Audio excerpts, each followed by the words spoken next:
If you're a lover of ancient history, but also a connoisseur of its memes, then you may have come across this guy recently.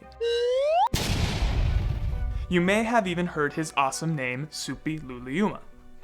For anyone who has an affinity for Hittite history, Suppiluliuma is a household name for some significant kings throughout the royal line in Hattusa.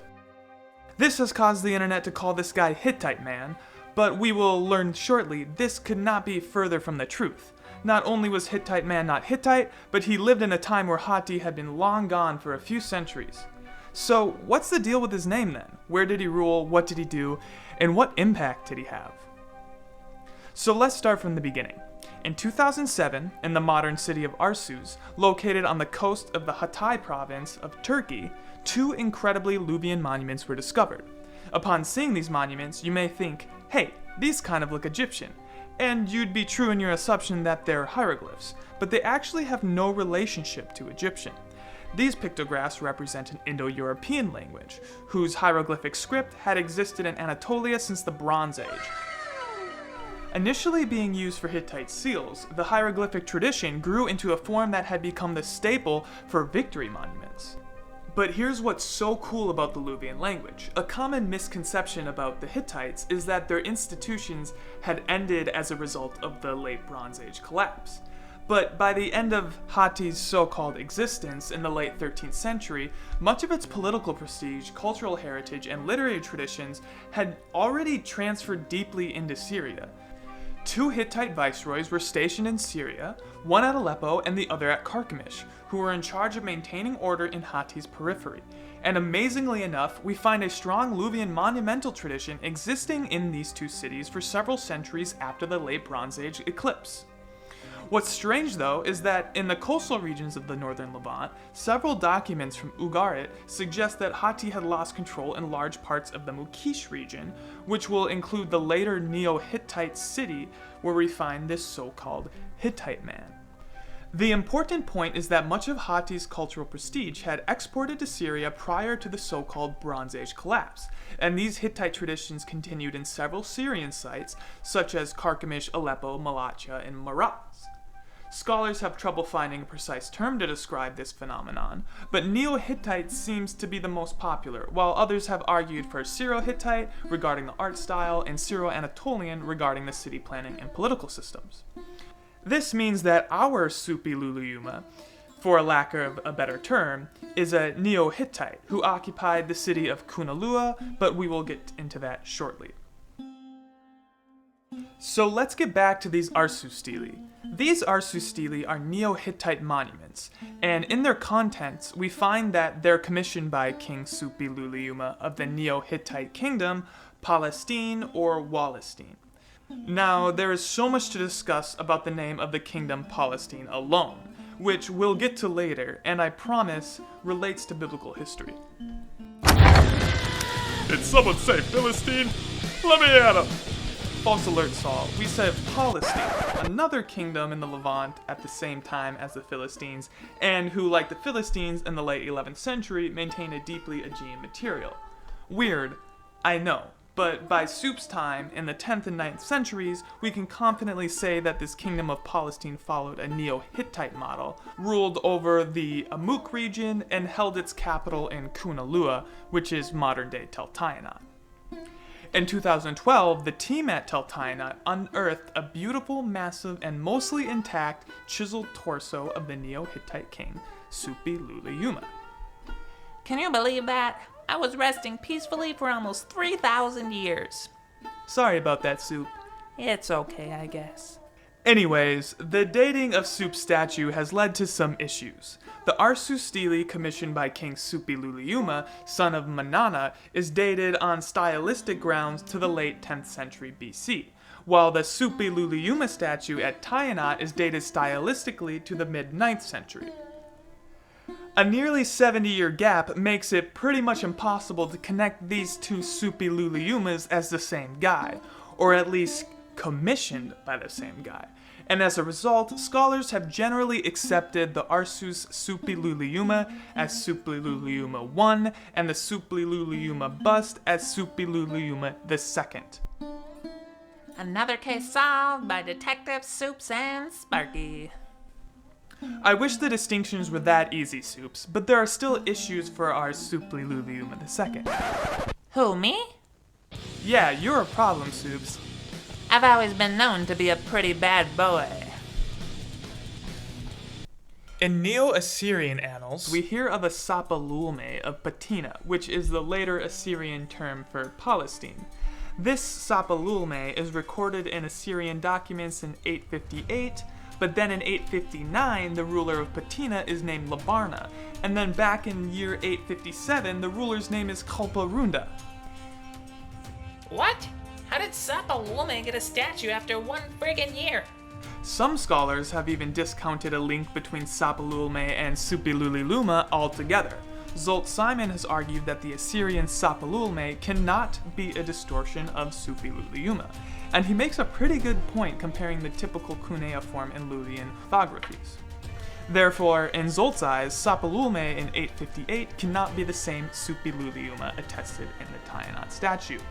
This would solve the dating issue, but I think there's another possibility that has not been suggested. Since there are glaring dating issues to ascribe the mid-9th century Supliluliuma bust to the mid-9th century Neo-Assyrian attested Sapalulme, why can't we raise the question that the Supliluliuma bust dug up at Tel Tainat is not the monument of the stratum's current king, but rather was a memorial monument venerating an ancestral king from decades before? Perhaps even the ancestral Supliluliuma attested at Arsuz. Alessandro Gilbert has stressed the establishment of ancestral cults through public monumental works at Carchemish and Zinjerli, and who is to say we can't assume the same for Tel Tainat since it follows a Neo-Hittite model too? Could then this mid-9th century statue of Supliluliuma be the ancestral monument venerating the late and great 10th century king Supliluliuma I who commissioned these Arsuz inscriptions? We already know an occurrence at Carchemish where a former king stele was recommissioned and re-established much after his life. The popularity of Tarkunzas at Carchemish likely endured because of 1, he was the last great Hittite king, which is really important, and 2, because of his military achievements. Likewise, Supliluliuma I also had a pretty reputable military career. So, let's dive into Arsuz's narrative and see how great Soups really was. Oh, Soups, did you want to read this? Oh no, just something in my throat. You want to announce it, don't you? Hey, no, touch it! Relax, Soups, I'm not gonna take your wheat. You can put the sword down. I've been buried, then forgotten, ripped from my slumber, mistaken as someone else, and turned into a travesty of a me. This wheat is all I have left. Alright, geez, I'll let you read the stele. I don't want to read the stele. I want someone else to read it. And I know who. It's about time I get some respect around here. Who? Oh God. I'm Supliluliuma, the hero, Palestinian king, the son of King Manan. I took up my father's power and rule, and I, myself, settled the land. The grand god and the woolen god favored me, and for a sheep, 20 measures of bread stood. For a sheep, 100 jugs of good wine stood. At one time I took up power, the city opposed me. The storm god put his hand on me, and I overcame. And I defeated him at one time. The city he put me to the stick, but I overcame. I also overturned the land he and I made my skill pass before the city. This neither my fathers did, nor did grandfathers do it, but I myself did it. The mighty storm god I myself, Supliluliuma, set up, King Manana's son.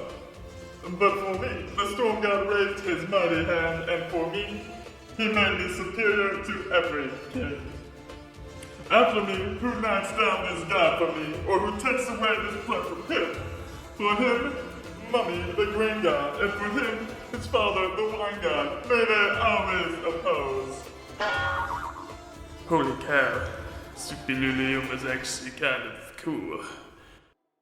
Big deal. I did that like 20 times. You know what, Saul? Maybe you should leave until you treat Supi Luliuma with a little more dignity.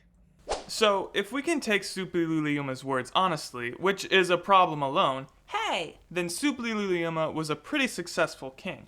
Yeah, he was. Now, we can't trust that Hiawa at this time was anything more than a petty sea people enclave in the ancient city of Urassa, the ancient city in which the Arsuz stele was found. But Arsuz was probably a pretty big deal. First, it was a pivotal port city in classical time. It sits across the waterway that led to Cilicia, which makes total sense why Hiawaians were settled at its port. For more on this point, check out this article by Dillo. And the Arsuz stele's pristine state suggests that they were buried carefully by Palestinians, just like the monuments at Taltayanat. Just like me. That's right, Soups. Until they dug me up and woke me up from my sleep. Oh, that's bad. You don't want to dig up the dead. Saul, we already told you, you can't be here until you apologize to Soups. What are you, his dad? Hey, nice sweet. No touching! Probable historical reconstruction could be that Supi Luliuma was getting sick of the Hiawaians jacking up prices and doing whatever they want at Arsuz, since Arsuz was Tayanat's closest port city where they conducted their interregional trade. So Soups either conquered the city, drove out the Hiawaians, or both. But regardless, he established a stele there and set a new sheep currency so the Hiawaians couldn't swindle his people any longer. Those pesky Hiawaians, thinking they were so fancy with their boats and pretty little hats and beautiful pottery, always taking our wheat. Soups, is that why you think I'm gonna take your wheat? No. So, depending on how prestigious the Hiawaian city of Arsuz really was in the late 10th century, the scale of Supi Luliuma's victory could have been a pretty big deal. Arsuz was like the size of New York. It definitely wasn't. However, we have some clues in other texts, and this is where the biblical texts come in. I'm in the Bible? No. Well, not explicitly or directly, or... yeah, no, you're not. But you could be a reason for a complete change in Israel's relationship with the Northern Levant. What? How? So, not a lot of people know this because it's only been recently argued in a sufficient manner. But the biblical kingdom Kue we hear about in 1 Kings is actually the same kingdom of Yahweh in the Arsuz stele. I won't get into the technical and dry linguistic details, but in short, the word Kue is a Semitic name for the kingdom of Yahweh in the Iron Age. And guess what? The beginning of 1 Kings states that Kue ran an extremely prolific and intensive network that the entire Levant subscribed to in the time of King Solomon, who reigned just before the events of the Arsuz stele. Wow. Cool, right? This is one of those rare instances where, instead of a contemporary artifact enlightening a biblical text, it is rather a biblical text that actually helps us understand a historical artifact. King Solomon and his Phoenician king colleagues are said to have imported all sorts of goods from Kue's trade enterprise. Kue and Egypt are stated to have exported hordes and hordes of horses to kingdoms all over Syro-Mesopotamia. On top of that, Kue's trade network at Tarsus was exporting gold, silver, ivory, peacocks, and even apes. And this is not baloney, since we read about the same kind of booty that Assyria steals from these Syro-Mesopotamian regions a few decades later. This notion of a pan-Levantine mega exchange network is legit, and Assyria spent decades trying to subjugate it. But let's even get more particular. King Solomon's period, in the mid to late 10th century, is the last we hear of such connections between the southern and the northern Levant interregional exchange. After Solomon's reign, the center of the Levant's trade enterprise transfers to the south, specifically the Phoenician kingdoms that lay right on Israel's doorstep.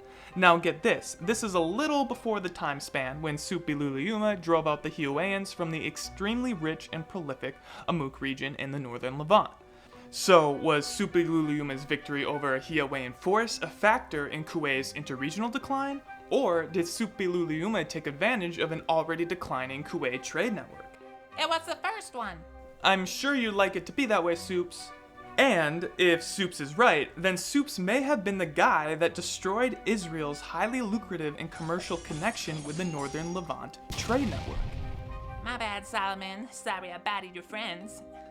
In the end, we don't truly know the degree of Soups' victory, But what must always be acknowledged is that history isn't only about how an event occurred, but also how the event has been interpreted over time, and furthermore, the later impact that such a reception of a historical event produced. In the mid-9th century, when Suppi Luliuma's statue was carved, the kingdom of Hiawe was still a powerhouse in the Syro-Anatolian region. This means that the narrative of Suppi Luliuma's victory in the Arsuz stelae had some serious weight 70 years later, which in return would make a lot of sense for the Palestinian court to venerate a statue of him well after his lifetime. In a mid-9th century context, whether Supes actually brought the downfall of Kuwai's connection to the south is mute. This is because later Palestinians probably thought he did, or at least bought into the belief that Suppi Luliuma was the greatest king they ever had. Yeah, I earned that statue. So my question to all of you watching is, which Suppi Luliuma do you think Supes really was? Was he a one-year wonder Sapalulme in the mid-9th century, the one that was attested in Neo-Assyrian documents, or was he an unrelated Suppi Luliuma that Zolt argues, or was he the prestigious Suppi Luliuma from the late 10th century who future Palestinian locals eternalized in stone? He was that last one. Wouldn't that be great, Supes? And you know what? I think I believe you. You do? In my book, Supes, you're a legend of the Levant. I am? If you like this video about Supes, let me know, and I'll make an in-depth video essay going into his campaign against Hiawa. If there are any other legends of the Levant you'd like me to discuss later, share your thoughts below. Thanks again, and what do you say, Supes? May Tarkunzas march before you.